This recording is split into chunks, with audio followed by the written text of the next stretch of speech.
সূরা ফাতিহা না পড়লে নামাজ হবে না। আহলে হাদিস ভাইদের এই দাবি, সূরা ফাতিহা না পড়লে নামাজ হবে না, এটা হাদিস শরীফে আছে। রাসূল করিম সাল্লাল্লাহু আলাইহি ওয়াসাল্লাম ইরশাদ করেন, লা সালাতা ইল্লা বিফাতিহাতিল কিতাব।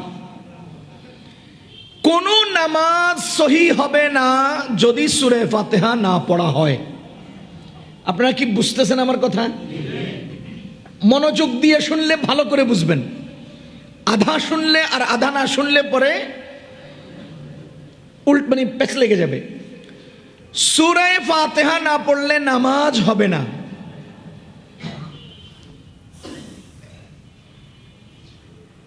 কার নামাজ হবে না?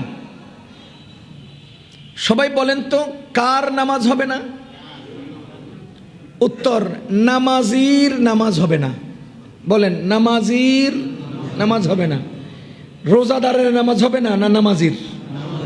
নামাজির নামাজ হবে না। এখন প্রশ্ন হলো, নামাজি কয় প্রকার? আমি খুঁজে দেখি নামাজি 4 প্রকার। নামাজি কয় প্রকার? 4 প্রকার। খেয়াল করেন। 1 নাম্বার, যিনি ইমামতি করেন, সবাইকে সাথে নিয়ে নামাজ পড়েন, তার নাম ইমাম। তার নাম ইমাম। কি নামাজি নন? বলেন, ইমাম নামাজি নন? নামাজি। 2 নাম্বার, যারা ইমামের পেছনে ইক্তেদা করেন তাদেরকে বলে মুক্তাদি। মুক্তাদিরা নামাজি নন? নামাজি। 3 নাম্বার, যিনি ইমামের সাথে 1 রাকাত পান নাই তাকে বলে মাসবুক। ইমাম সালাম ফিরানোর পরে যে 1 রাকাত 2 রাকাত পান না, তিনি কি নামাজি নন? নামাজি। 4 নাম্বার, যিনি জামাতে যুক্ত হন নাই, একা একা ঘরে, বারান্দায়, মসজিদে, যেখানে হোক একা নামাজ পড়েন, তাকে বলে মুনফারিদ। তাকে কি বলে? মুনফারিদ, একা নামাজি। কয় প্রকার হলো? 4 প্রকার। 1 ইমাম, 2 মুক্তাদি, 3 মাসবুক, 4 মুনফারিদ, একা নামাজি। নবীজি বলেন, লা সালাতা ইল্লা বিফাতিহাতিল কিতাব। সূরা ফাতিহা না পড়লে নামাজ হবে না। কার নামাজ হবে না? নামাজির নামাজ হবে না। এখন 4 প্রকারের নামাজিকে আমি সামনে দাঁড় করালাম। দাঁড় করাইয়া দেখলাম, হিসাব নিকাশ মিলালাম যে আমি কোন কোন নামাজি সূরা ফাতিহা না পড়লে তাদের নামাজ হচ্ছে না।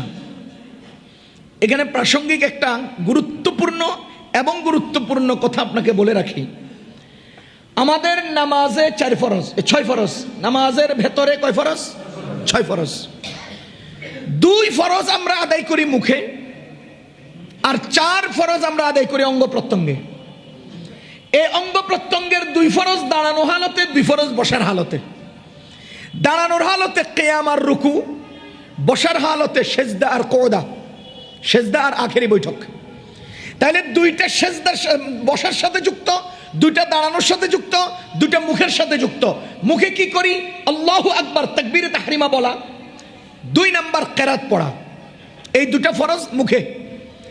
কিয়াম করা, দাঁড়ানো। রুকু করা, হালতে দাঁড়ানো, হালতে কিয়াম। সেজদা করা, হালতে কউদ। আখেরি বৈঠক করা, হালতে কউদ। তাইলে আপনারা বলেন তো, আমাদের নামাজের ভেতরে কয় ফরজ? 6 ফরজ। আমার আল্লাহ দয়ালু, আমার আল্লাহ মেহেরবান, আমার আল্লাহ কত বড় দয়ালু, এটার একটা অঙ্ক মিলান।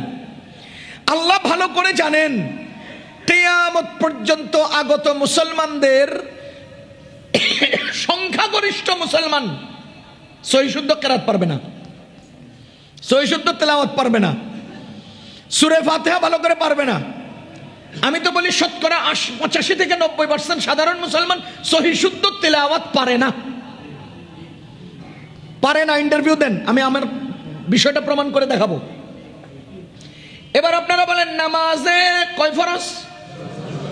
কেরাত পড়া ফরজ কিনা? বলেন তো, নামাজ ভঙ্গের কারণ কয়টি? প্রথম কারণ কি? নামাজে অশুদ্ধ পড়া। তাহলে নামাজে তেলাওয়াত করা ফরজ। নামাজে অশুদ্ধ পড়লে নামাজ ফাসেদ হয়। এবার আপনারা বলেন, শতকরা 85-90% মুসলমান যারা কেরাত পড়ে না, যারা সহি শুদ্ধ তেলাওয়াত পারে না, তো তাদের নামাজের কি হবে? তাদের নামাজের উপায় কি হবে? এই জন্য আমার আল্লাহ দয়ালু মেহেরবান, তিনি বলেন মুহাম্মদুর রাসূলুল্লাহকে বলে দিয়েছেন যে আপনি দুনিয়াবাসীকে শুনিয়ে দেন, মান কানা লাহু ইমামুন ফাকিরাআতুল ইমামি লাহু কিরাআতুন, যেই ব্যক্তির ইমাম হবে ইমামের কিরাতই তার কিরাত। জোরে কোন না সুবহানাল্লাহ। যার ইমাম হবে ইমামের কিরাতই তার কিরাত। এবার আমাকে বলেন, যার ইমাম হবে তার ইমামের তাকবীর তার তাকবীর, এটা বলেন নাই? যার ইমাম হবে ইমামের রুকু তার রুকু না, ইমামের কিয়াম তার কিয়াম না, ইমামের সিজদা তার সিজদা না, ইমামের বৈঠক তার বৈঠক না। তাহলে 6 ফরজের অন্যতম ফরজ তেলাওয়াত করা, কেরাত পড়া, এটা আপনারটা আমার দায়িত্বে, আপনারটা আমার দায়িত্বে। আমি শুদ্ধ করলে আপনার আদায় হয়, আমি আল্লাহু আকবার বললে আপনার আল্লাহু আকবার হয় না, আমি কিয়াম করলে আপনার কিয়াম হয় না, আমি রুকু করলে আপনার রুকু হয় না, আমার সিজদায় আপনার সিজদা হয় না, আমার জলসা আপনার জলসা হয় না। ও ভাই, আপনার কেরাত আমার কেরাতে হয়ে যায়। এবার বলেন, রুকু শতকরা 98% লোকে ভুল করবে, সম্ভাবনা আছে, কিন্তু কেরাত আল্লাহু আকবার বলা শতকরা 98% লোকে ভুল করবে, সম্ভাবনা আছে, কেরাত। তাহলে যেটাই সম্ভাবনা আছে সেটা আল্লাহ আমাকে দায়িত্ব দিয়ে পুরা 1000 মানুষের নামাজ বাঁচায় দিলেন। তার মানে আপনাদের উপরে, আমাদের উপরে, যারা আমরা তেলাওয়াত পারি না, আমাদের নামাজের যে ফরজ কেরাত পড়া, আমার নামাজ ভঙ্গের কারণ যে অশুদ্ধ তেলাওয়াত, সেটাকে বাঁচিয়ে ইমামের দায়িত্বে আমাকে আমার কেরাত দিয়া আল্লাহ আমাকে দয়া করছে। আল্লাহ আমাকে কি করেছেন? দয়া করেছেন। আমি এবার আপনাকে জিজ্ঞেস করি, ইমাম সাহেব রুকু থেকে উঠে যাচ্ছেন, আপনি এসে রুকু করছেন, রুকু পাইছেন?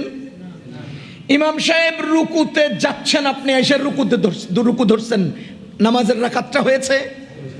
বলেন, ইমাম সাহেব রুকু থেকে উঠতেছেন, আপনি এসে রুকু ধরছেন, নামাজ রুকু হবে? রাকাত হবে? ইমাম সাহেব রুকুতে যাচ্ছেন আর আপনি যে ইমামের সাথে রুকুতে যুক্ত হয়েছেন, রাকাত হবে? তাহলে আপনার কেরাত কই? আপনার সূরা ফাতিহা কই? আপনি যে কুল হুয়াল্লাহ পড়লেন না, কই? আপনি তো রুকুতে যায় ধরলেন, ইমাম সাহেবের রুকুতে পাইয়া আপনি রুকুটা কইরা পুরো রাকাতটা পাইয়া গেলেন, ঘটনাটা কি বুঝলাম না। ওই যে নবীজি বলেছেন, মান কানা লাহু ইমামুন ফাকিরাআতুল ইমামি লাহু কিরাআতুন, যার ইমাম আছে তার কিরাতই ইমামের কিরাতই তার কিরাত। সুতরাং ইমাম সাহেব কিরাত পড়েছেন, ইমাম রুকুতে যাচ্ছেন, আপনি এসে আল্লাহু আকবার বলে রুকুতে চলে গেছেন, তো ইমাম আপনার দায়িত্ব আদায় করার কারণে আপনার পূর্ণ রাকাত হয়ে যাচ্ছে। এখন আপনি যখন বললেন যে সূরা ফাতিহা না পড়লে নামাজ হবে না,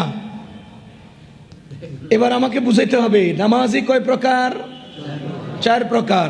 1 ইমাম, বলেন 1, 2 মুক্তাদি, 3 মাসবুক, 4 মুনফারিদ।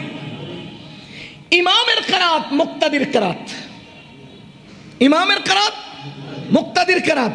আমি আপনাকে ইনসাফের সাথে একটা প্রশ্ন করি, ইমাম সাহেব অশুদ্ধ পড়ে, ইমামের অশুদ্ধ তেলাওয়াত আর মুক্তাদিদের শুদ্ধ তেলাওয়াতে মুক্তাদিদের নামাজ হয়ে যাবে?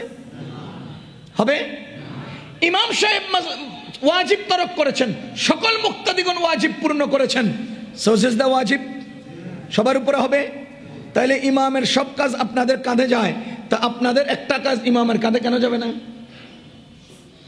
ইমামের সব কাজ আপনাদের কাঁধে গেল, ইমাম কেরাত ভুল করলে আপনার নামাজ ফাসাদ হয়, ইমাম ওয়াজিব তরক করলে আপনার উপর সিজদা ওয়াজিব হয়, তো আপনার তেলাওয়াত কেন ইমাম নিতে পারবে না? নবীজি তো এই দায়িত্ব দিয়েছেন।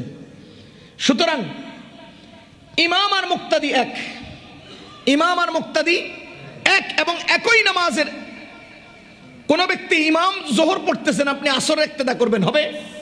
তাহলে একই নামাজে ইমাম আর মুক্তাদি একই নামাজ, একই। ইমামের কিরাতের দ্বারা মুক্তাদির কিরাত আদায় হয়ে যায়।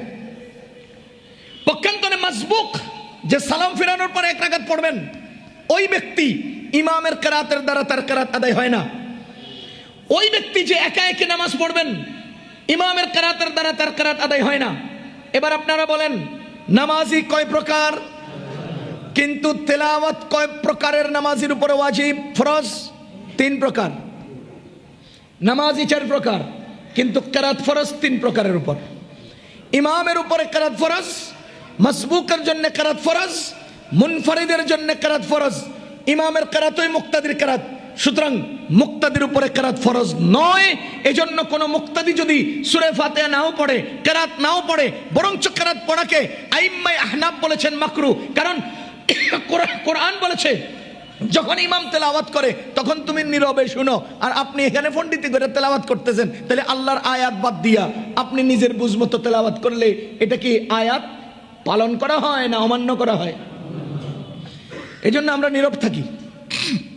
আমি এই মাসআলাকে বিশ্লেষণ করে গভীর আলোচনায় যেতে চাই না। আমি শুধু আপনাকে একটুকুন বলতে চাই যে ইমাম সূরা ফাতিহা না পড়লে ইমাম মুক্তাদি উভয়ের নামাজ হবে না। মসবুক সূরা ফাতিহা না পড়লে মসবুকের নামাজ হবে না।